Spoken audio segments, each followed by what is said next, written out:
Welcome into the Nickel City Crew. I am your host, Rob Griffin. Please like us on Facebook and follow us on Instagram and Twitter at Nickel City Crew.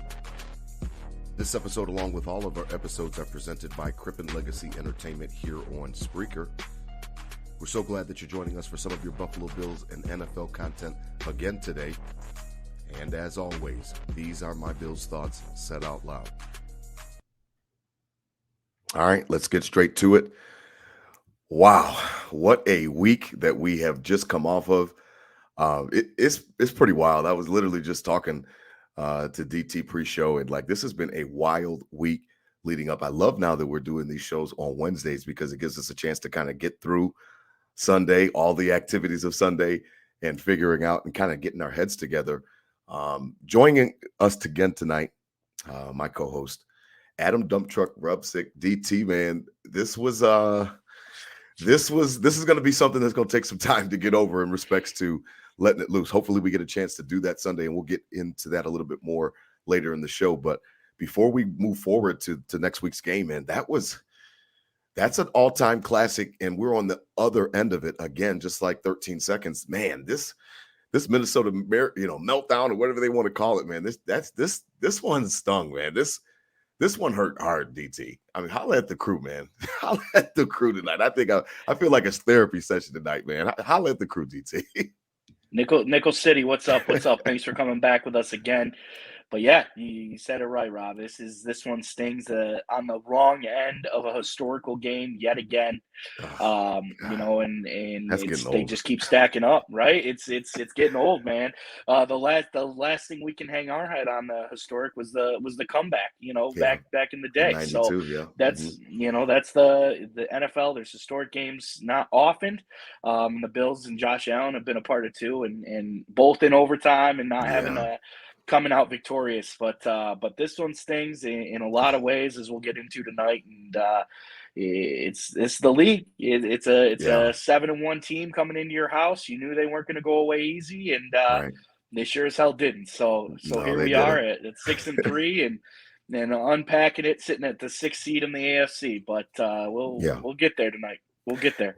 Yeah, let's unpack it, because I think that this is something that that it's good for Bills Nation, for Bills Mafia and Nickel City Crew to kind of do, to kind of go through it and kind of break it down. I have something that I have to get off my chest that I've been thinking about ever since pretty much the second half of the Packers game, is that there's something a little bit off with Josh. Now, I don't think that he is regressing. I don't think that he has taken steps back to Kyle Brandt sugar high Josh or anything like that. What I am seeing is a guy that's pressing. Now, I'm not exactly sure the reasons why he's pressing, to be completely honest, because of the fact that I think that he has the talent around him. They do need to step up, but it seems like he is forcing some things, and it has been a consistent issue, DT. It's not just like a once or twice one-off. Like, he has been struggling with his decision-making, and the thing that I had to get off my chest was just to remind Nickel City Crew, Bills Mafia, our quarterback is human. Josh Allen is not a cyborg. He is human. I've said it once before. This guy is an amazing athlete. He's an amazing talent, an amazing quarterback, but he's a football player first and foremost. And I can't expect some of the greatness that we see from Josh Allen without it, taking some of the lumps that come with it. And he's going through a rough patch right now, DT. I don't think that there's really any other way you can sugarcoat it. And we can go through the game, and we will, about, where we're going to point blame and place blame. Josh, to me, is at the top of the list. And I'm okay saying it. It seems like a lot of the other content creators have not been okay kind of just coming out and just saying that. But I had to get this off my chest, because it seems like Josh is the major culprit.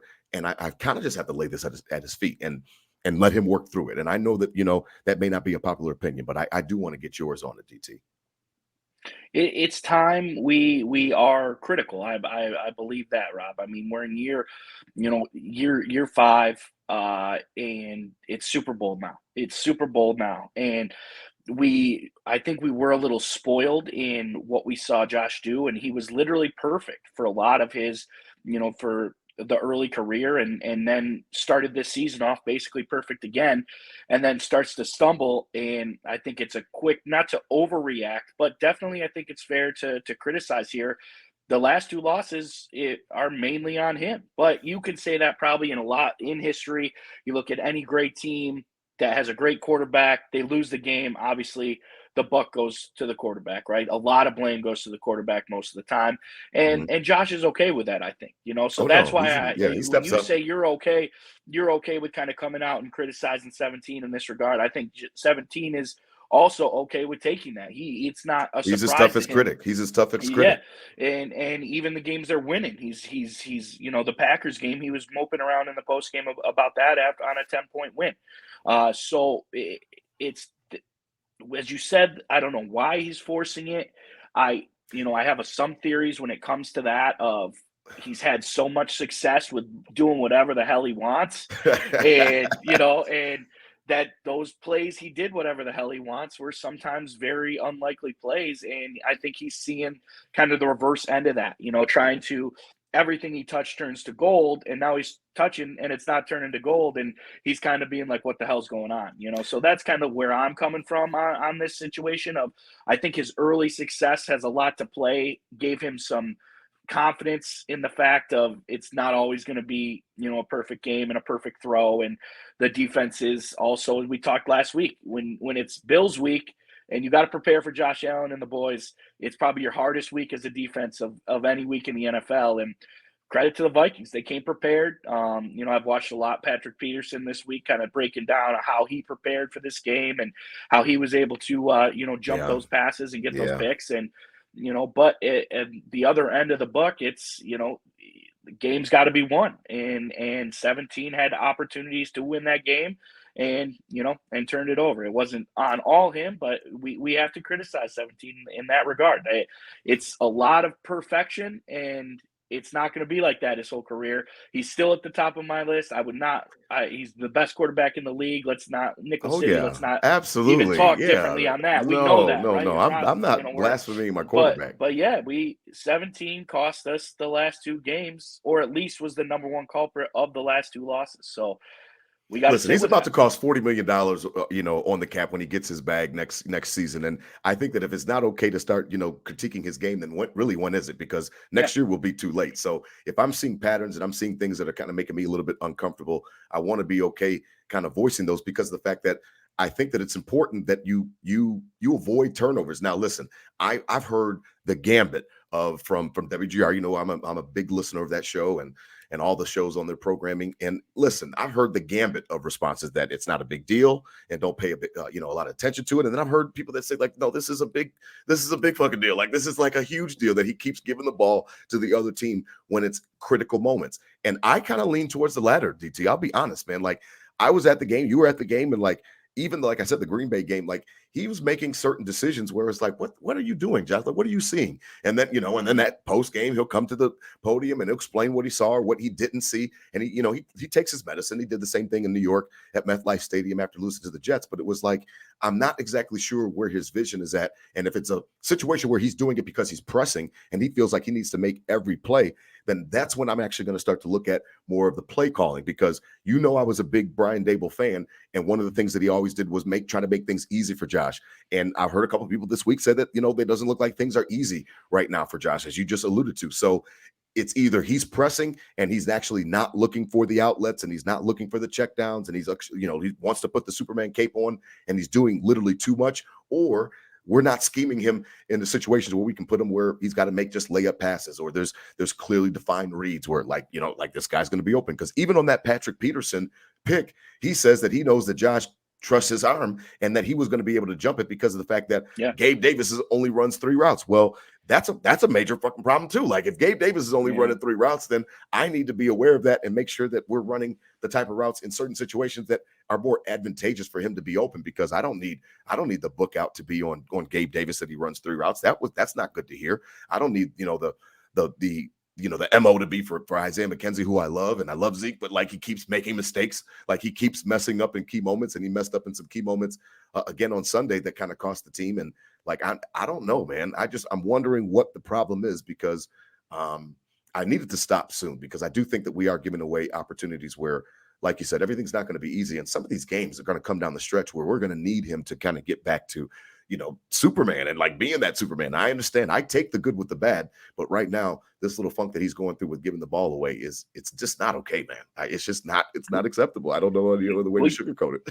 We got to stop the bleeding. We got to stop the bleeding, Rob. I mean, it was 6-3. We're sitting here fine, at 6-3, but one more loss is probably the max you can do to still get this 1 seed. Oh yeah. I Oh doubt gosh, yeah. at 12-5, you're not getting the 1 Oh seed at no. 12-5. So you got one more loss to the main goal, and that's got to be the biggest thing in the room right now. You've got to you've made the mistakes, you turned the ball over, and that's 2 losses. The Miami game we'll hash out, whatever. We'll move on from that. But the 2 most recent losses are, in fact, losses you didn't need, losses you took, and because you turned the ball over. And as you said, kind of go back to, I'm not calling for any coach's head here when I say this. No. Definitely not calling for McDermott's head, but McDermott does not go on trial enough, Rob. We've talked about this. Man. We've been critical of him. Oh, man. And in a situation where Josh has history of being a competitor and kind of blacking out, right? He's right. Being a competitor in his early years when he was sugar high Josh, and he would just do wild shit all the time. And he's gotten away from that, but it's still, when the games get tough and the going gets rough, it feels like everybody's a little, it's a little hectic. Tight. Yes. Tight and hectic. And there was so many situations on Sunday where a timeout or hey, let's bring it in, let's relax, this is what we got to do, was not happening. And it just kind of spiraled. And it was kind of hidden too, because they moved the ball. It wasn't like they couldn't move the ball. They get the ball after the bullshit, fumble recovery. Right. They still get the ball, drive down, kick the field goal to force overtime. In overtime, drive right down easy, until they get in the red zone. And it just seems like it's quick and there's not a lot of. We talked on the 13 seconds. It didn't seem like anybody was on the same page. And in these games where it's kind of coming down to the wire and it's getting hectic, you step back and take that feeling of it might not be on the same page. And obviously that comes down to McDermott and Dorsey and getting 17, reset and established, because that's their biggest job.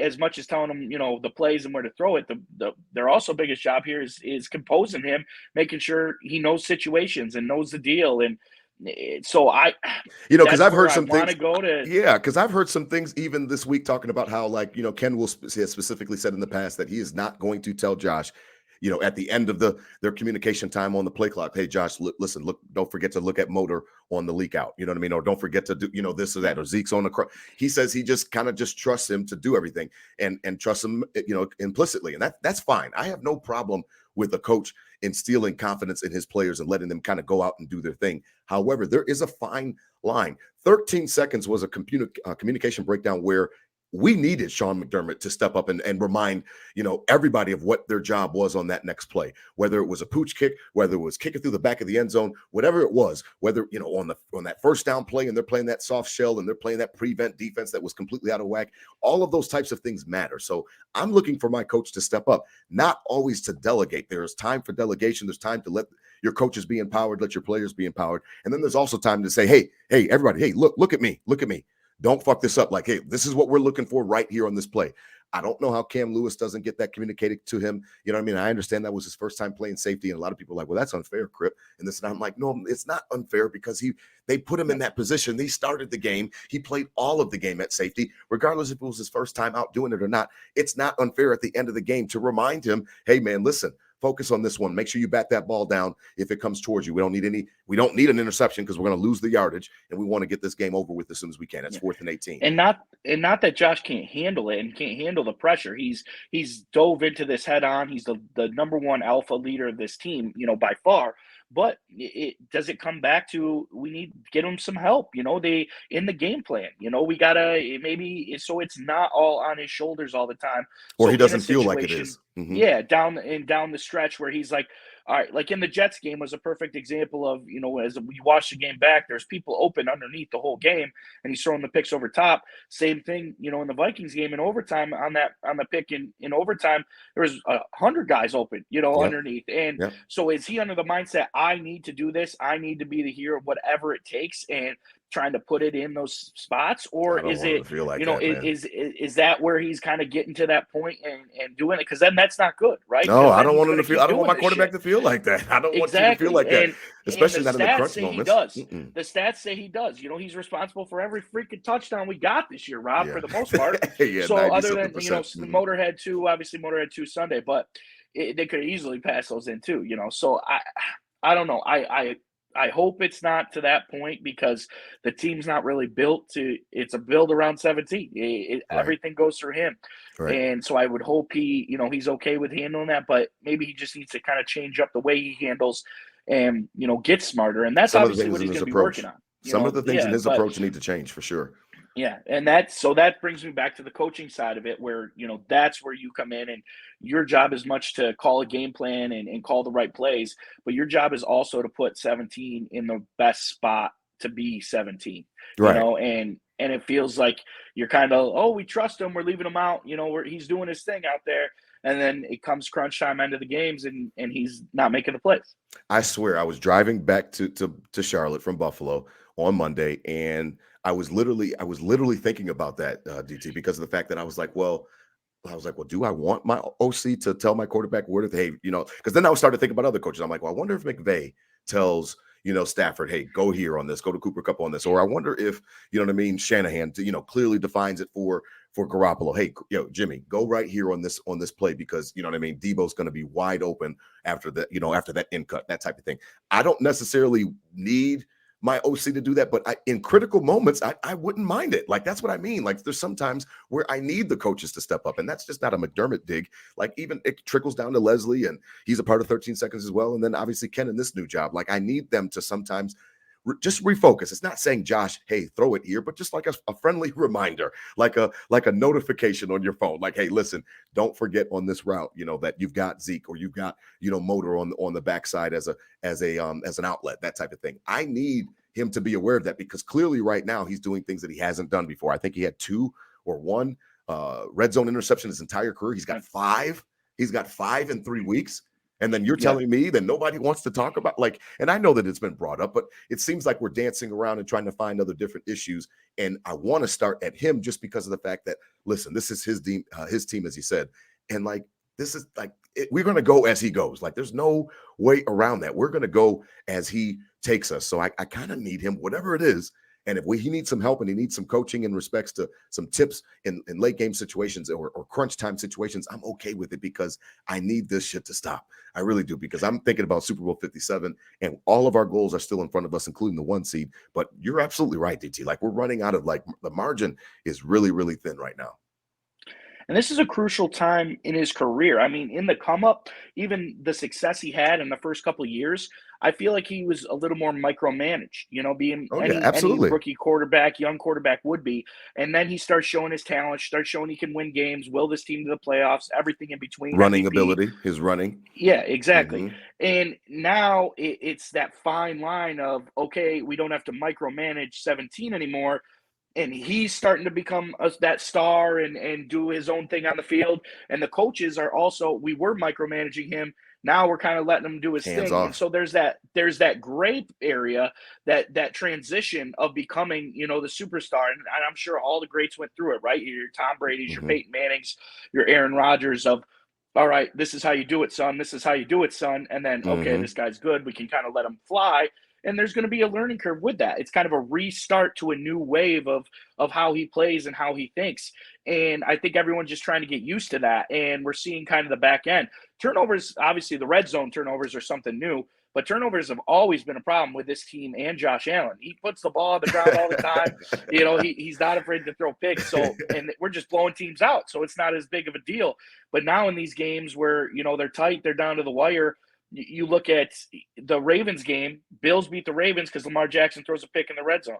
That's right. Bills beat the Chiefs because Patrick Mahomes throws a pick to end the game. That's right. So it is game changers. It's costing games, Right. and this is a perfect example. The last 2 games. So I think it's that's another like deeper look into it. Like, it's a new thing for Josh to kind of have all the reins and do his own thing. It's a new Mm-hmm. thing for the coaches to try to, where do we step in? I don't want to overstep. I don't want to understep. And so I think that's what we're seeing right now in live. and we're seeing the tough end of it. You're absolutely right. And I just think of an analogy with, teenagers and stuff like that. And like, he gave him the keys to the car and you said, hey, be back by curfew, stuff like that. But hey, listen, also, in addition, stay off the highway. And it's my car. So I can tell you to stay off the highway with my car. Now you get your own car, you can do whatever the hell you want. When my car, stay around the city. You know what I mean? Stay off the highway and be back by curfew. And that's literally, sometimes I want them to tell him, they gave him the keys to the car. He's got it. It's his show. He's out cruising. Hey, John, stay off the highway tonight. You know what I mean? Like that type of thing. I don't want you guys out there. Stay off the highway. Like sometimes in those crucial situations, I just need to like calm down for a second and like, okay, I want a touchdown, but it's 2nd and 2, and then it's 3rd and 2. And then now, and 4th and 2, my coach has really given me the reins. He's really put the ultimate trust in me and said, hey, listen, 4th and 2, I trust you. Stay out here on the field. No point of us adding 3 points because it's still a 2-score game. Let's go for the jugular right now and find a way to not score a touchdown on this play, but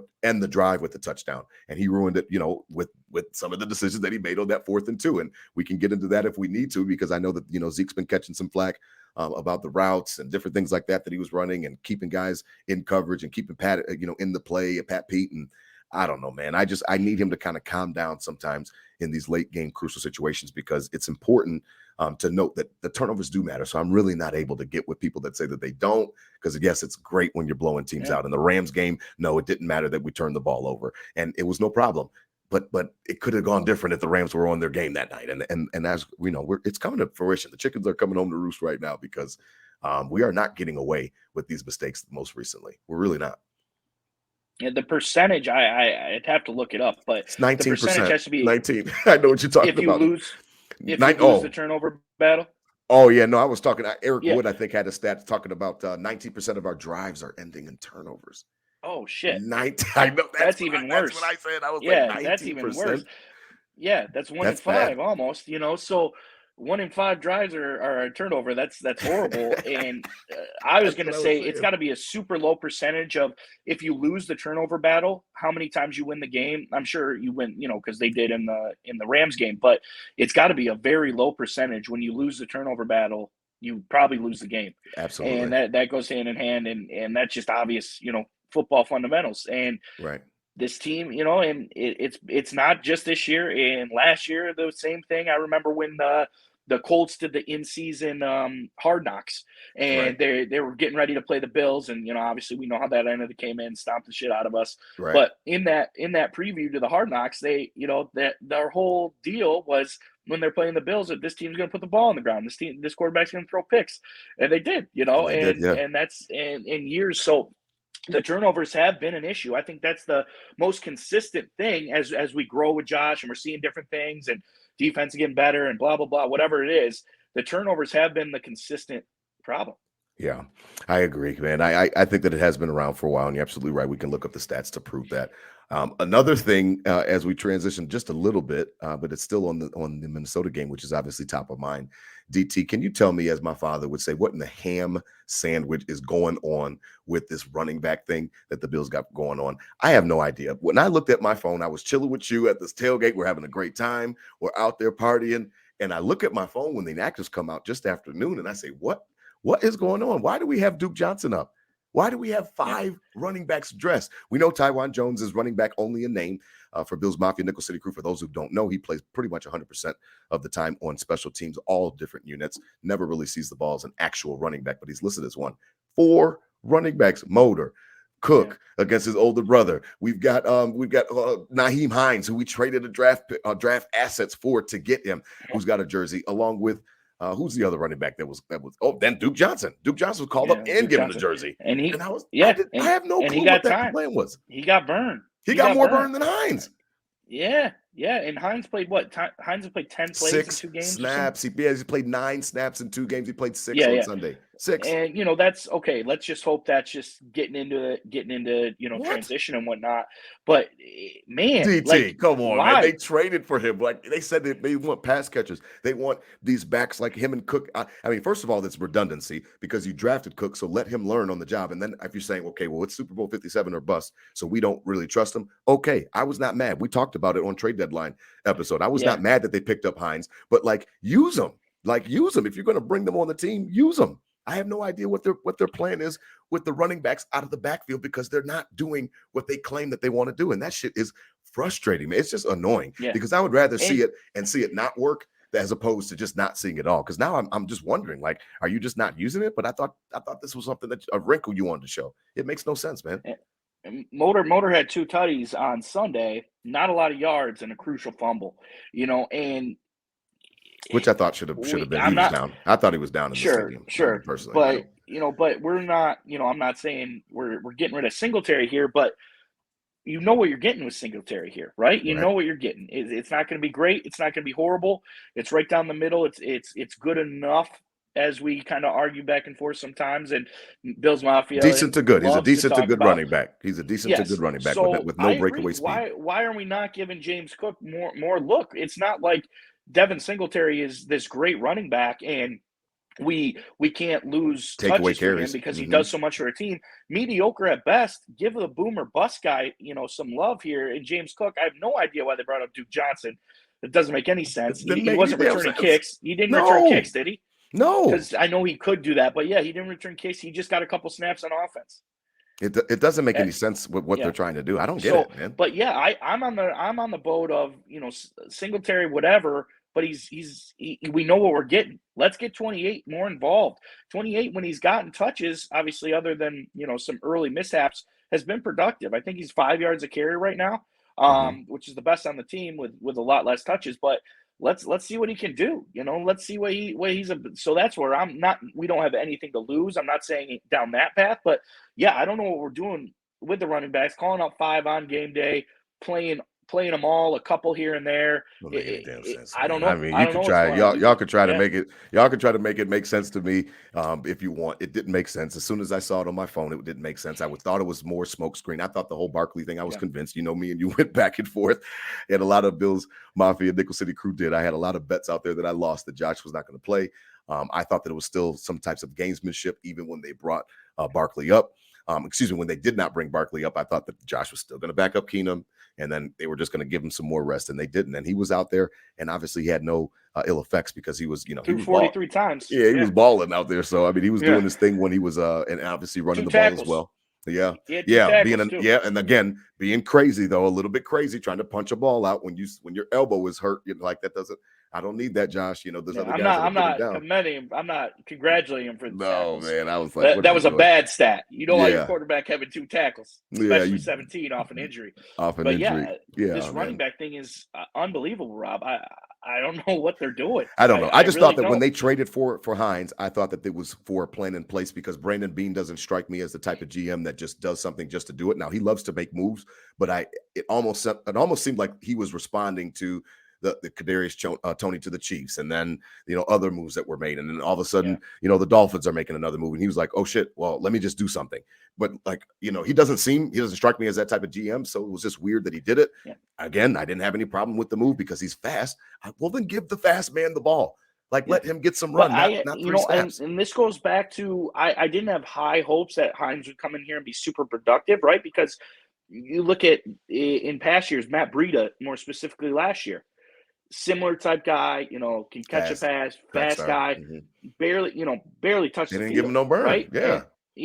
And so now we're here again. Oh, we need a pass catching quick guy, and we got him now, and we 2 of them, one and traded one, and they're both barely touching the field, and we're running bullshit with Singletary. So I don't know, man. I don't get it, man. I really don't. I'm trying to make it make sense. It has not been able to make sense to me. Now we're at hump day, and it still doesn't make any damn sense. I say give more burn to 28. Might as well. Let's see what James has got. I think he's showing flashes. Let's see if he can be a game breaker. That's where my chips lie on this. The other guys will get there, but start incorporating 28 more. That's what I would say on this whole running back situation. I mean, you drafted him like you planned on using him. So, and then again, I keep going back to Hines because again, it was like, well, you didn't have to even do that. But I understand he brings a completely different skill set than Zach Moss. Well, then use him. I just don't just try anything. Even down there in the red zone, do some different things. And I know that's been a hot topic, red zone this week. And should Josh be running more? And everybody talks about how that's our best play, which probably is true. That a Josh Allen power is probably our most efficient play when it comes to just getting a few yards. But you know what I mean? I don't know, man. Like I had no problem on either second down or third down in that crucial situation, giving it to even Motor, who had, like you said, had 2 touchdowns earlier in the game in the first half. Give it to him, or give it to Hines, or give it to Cook. Let them see if they can make something shake in there. They want to pass the ball. They know they want to pass the ball. So it's just like, I don't know. It's a tough situation. And that's, again, why I'll kind of leave it at Josh, because I need him to figure it puts me like in my GM of my fantasy football team, right? you always want to like good guys on your roster. If you see a guy on the waiver, you pick them up. You try to get the best guys on your roster at all times. But there's only a certain amount of spots to fill for starters. Right. So almost having a bunch of good guys is almost worse for you, because you don't know who to play in those starting spots. Right. You're just flipping a coin and taking a guess. And this running back situation seems like it's kind of got that feeling, right? Like, oh, this guy's available. We got to go get him just to get him. James Cook's good. Let's get him on the bench. But they don't have the balls to actually play him, And so if they look good on your bench and you're building depth, but they're not, producing for the team. So that's kind of where where a quick analogy I kind of think when I think of something like this, it's like when you got a ton of guys that are decent that are on your bench, like it don't matter. Yeah, you're absolutely right on that. Now, as we continue to shift before we get to next week, because that's a whole conversation within itself. The injuries quickly, DT. It is clear to Nickel City Crew, to Bills Mafia. It is very crystal clear. Our 2 All-Pro safeties were the linchpin of this defense, and I lament the fact that we didn't get a chance to have them all together with a healthy Trey, who we can talk about. And then again, with that addition of Von Miller, like that defense on Madden, and you take it to real life, that's a wonderful defense. It never got a chance to come to fruition, DT. And it's just, to me, it's horrible. I'm hoping that obviously we still win Super Bowl 57, so it doesn't really matter and everybody gets their ring. But if we don't win the Super Bowl this year, I will lament the fact of how Poyer, Hyde, White, and Von Miller, our brand new shiny toy, didn't get a chance to really get on the field together. It's sad, man, because the injuries right now in the secondary, they're catching up with us just as much as the offense is sputtering with the turnovers. It really are. Yeah, 100%. I mean, you look at the Cam Lewis play. I mean, that's a play you never know. Yeah. In the heat of the game, you can't tell exactly what a player's going to do, but you'd like to think your all-pro safeties, don't do that. Yeah, so and plenty of others. Justin Jefferson is going to dominate in most games he plays. He's going to have the most targets, but God damn, Rob, 18 targets? I know, man. Like, we got to check that dude. I know. 196 yards, 18 targets. Like, it was ridiculous. Obviously, that was their game plan, and we knew that before coming into this game. But you're seeing that, and you're seeing the differences of how spoiled we were when we had those guys. God, man, I tell you, credit to this defense for sticking with that Leslie Frazier motto, that bend don't break. Even they aren't talented in a lot of areas, they're not really getting beat.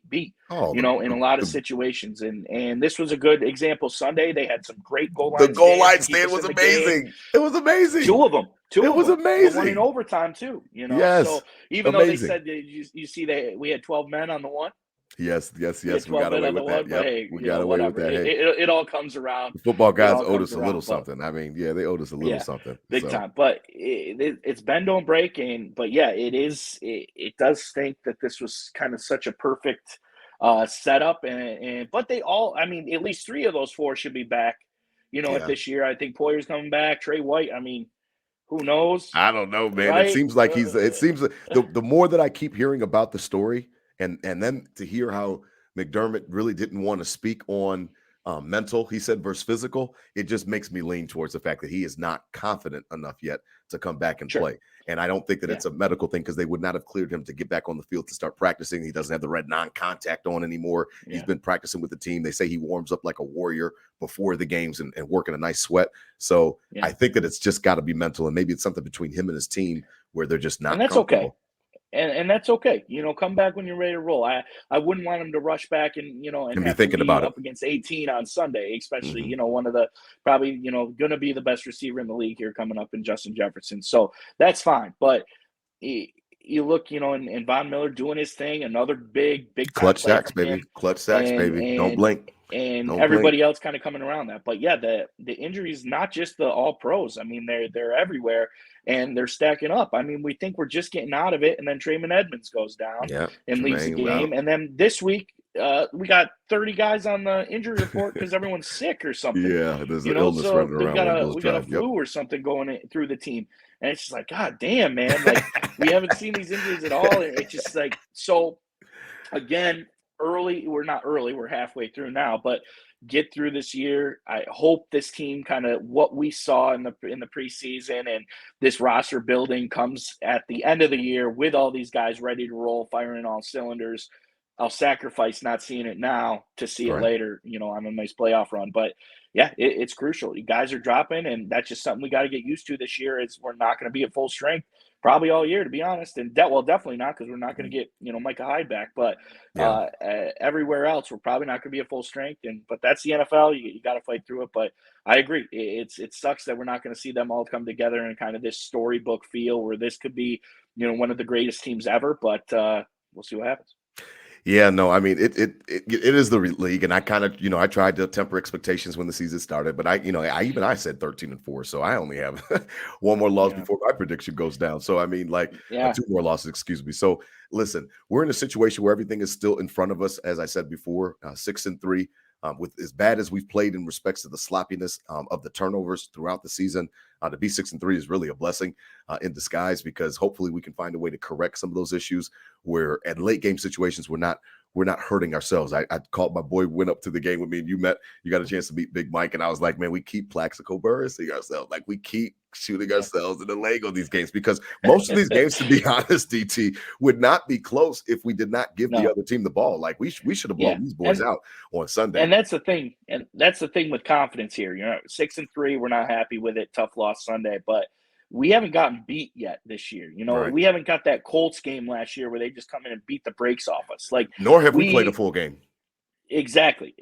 So that's the confidence, I think, with Nickel City Crew, and that's what this team, I think, will come through and find each other. As Von Miller was saying in his presser, I hope the league thinks we're, they figured us out. I hope people think we're done. Like, I hope, like, y'all stupid if you think that, which I agree with. Like, you're dumb if you're writing off the Bills right now and Josh Allen and 17 and the boys, because they haven't been beat. They have Plexico versus themselves a few times. Oh my God. Yes. Right in the leg. I think it's only going to get better and stronger and learn. And if Josh Allen has showed us anything in his career, it shows he can learn and be coachable and be, his own person, but also be molded to what we need as a franchise quarterback is. And so that's where my confidence lies, and, his confidence to change and be coachable. Not that he has to do, a lot. We just can't keep turning the ball over. Right. And honestly, if we have to go back to the first couple of weeks where we're dinking and dunking and kind of taking, quote unquote, taking what the defense gives, I don't give a shit. I heard that people like, well, Josh is just going to do his thing and he's just going to try to, I'm like, yeah, but maybe you need to tell him to just chill out for a little bit, and we can still win. Like, our schedule coming up. Yes, and the weather and things like that. Where you're not going to have to put 40 on these teams to beat them. No, because their defenses are so horrible and their offenses are so inept that you should be able to get a chance to jump out to a lead, change their game plan, and then let them come to you. So I'm really hoping that that's some of the changes that we see for them, because I don't mind dinking and dunking. Look at Patrick Mahomes; he's having one of his best seasons, and he is paper cutting everybody like Tom Brady used to do. So I'm not about style points as much as I love having the posters for him from that Josh gives us for our man caves and our woman caves. Like, I love that. And obviously we love everything about Josh Allen. I literally am singular focused. The team has enough talent, even with some of the injuries that we sustained, to win Super Bowl 57, period. And I'm not backing off of that. That is still the goal that I'm looking for from this team. I'm looking for the number 1 seed. If that doesn't happen, then get on the road and find a way to hopefully play at least one playoff game. Hopefully we win the division and we get at least a home playoff game like we did last year, and go ahead on and try to see what you can't do from there on the road, because I don't mind going on the road. I'm just sick of going to to fucking Kansas City all the time. Like, I'm so sick of that playoff narrative just continuing to run on a rerun. So we'll see how it goes. 6-3. You've got Cleveland, who we're getting ready to talk about this week coming up, hopefully, and then you'll have Detroit on Turkey Day. And I mean, you could be looking at 8-3, DT. Honestly, you could, and everything would be all right with the world once again. I mean, I sure as hell hope so. God damn. Well, I'm just saying.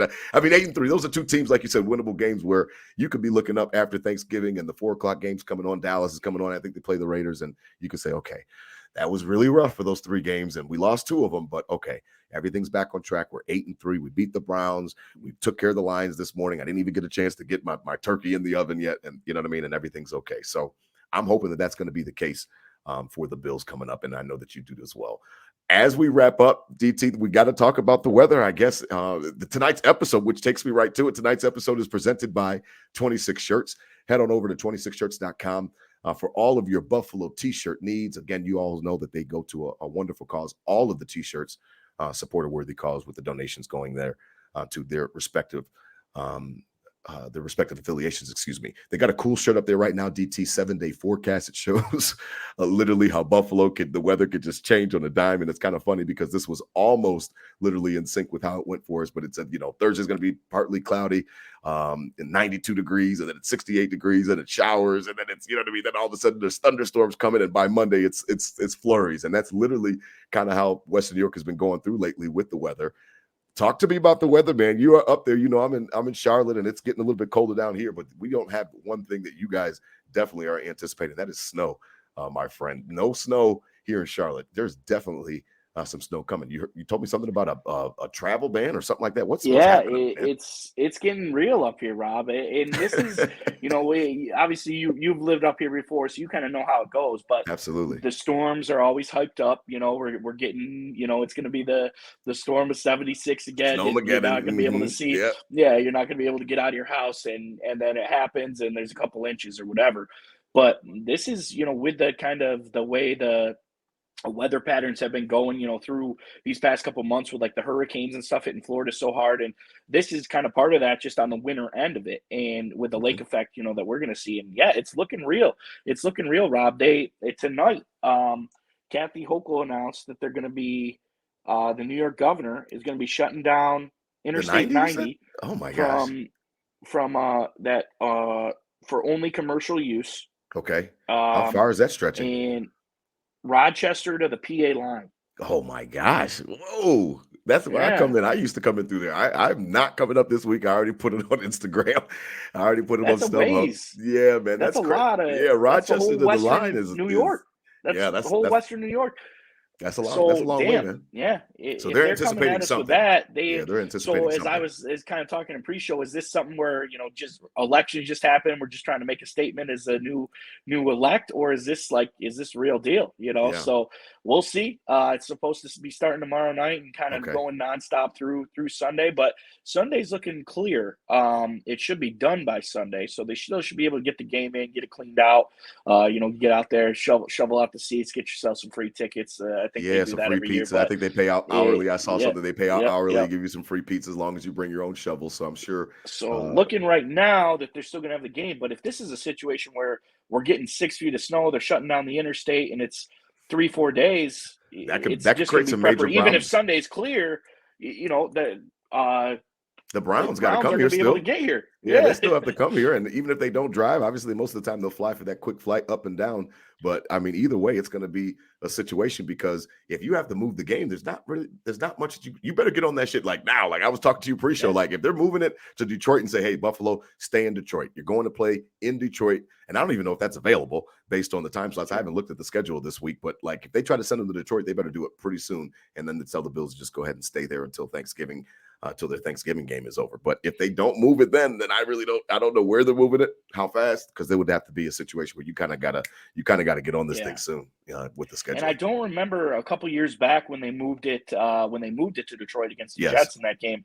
I don't know how that kind of panned out, like how soon they did it before, or what they we played on a Wednesday. I think it was a Wednesday or a Tuesday. It was either Tuesday or Wednesday. It was supposed to be Monday night football, and we played on a Wednesday or a Tuesday.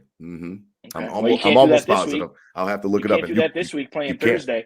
You can't. Because, Thursday, they're not moving Thursday. Right. It's a tradition. So you either have to get this game in on Sunday in Orchard Park or get them the hell out of there pretty soon. So that leads me to believe that they're going to do everything they can to get this game kicked off at 1:00. But, man, if this is going to be bad the next 3 days, we'll see. We'll see. Yes. I say, it's you always kind of – I never want it to be that bad because it's dangerous and a lot could happen. But you kind of – you want one of these to be true one time, right? Oh, you're saying the snow's coming. Let's really see.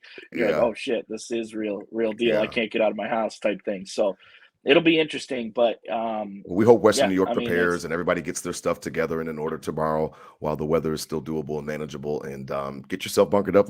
We're not going to go on this show and say that we're suggesting to people that it's not going to be anything. So definitely prepare if you need to. Get your bread, your milk, your eggs, and toilet paper, all that type of stuff, and make sure that you're ready to be hunkered down just in case. Nickel City Crew, Bills Mafia. But I will not see you out to the stadium, DT. I know you said you're going to try to make it out there, weather depending. Again, I'm not driving, from North Buffalo like you are. I'm coming a few more miles. So 650 miles is a little bit different than 10, 15. So I will skip this one and kind of let you guys carry the torch for sure. So I already put the tickets up on StubHub and told people on Instagram, and anybody that listens to the show want to holler at me, let me know, and I can get you those tickets for sure. It was really cool, man. One of the cool things about the tailgate, I know that it was a fun tailgate for us.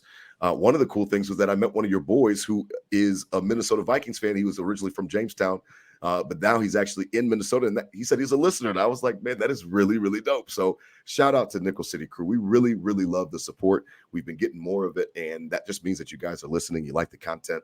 We're again trying to come up with new ways, injury sessions, segments of the show and different things that we can do to kind of engage with you guys. And we absolutely love the post-game show. So I know that I am very excited to see the Bills get to 8-3. I really am. I think that these are two winnable games coming up. I hope that the game can be played without a hitch in Orchard Park. I know that Nick Chubb loves to run the ball and Kareem Hunt, and I know that that's what the Cleveland Browns do. If you find a way to get up even 10-0 or 17-0 on these boys pretty quick, I promise you, Jacoby Brissett is going to give you the ball. And we've seen it before in action when he was with the Patriots, DT. They stand no chance if the Bills can just take care of business. I don't care how you get the points, running the ball, if whether, makes it such or passing the ball. Get a couple points on the board, early in the game, force them to be one-dimensional, and I think that you'll suck all the wind out of the whole Chubb train and stuff like that. Their running game, which is obviously elite.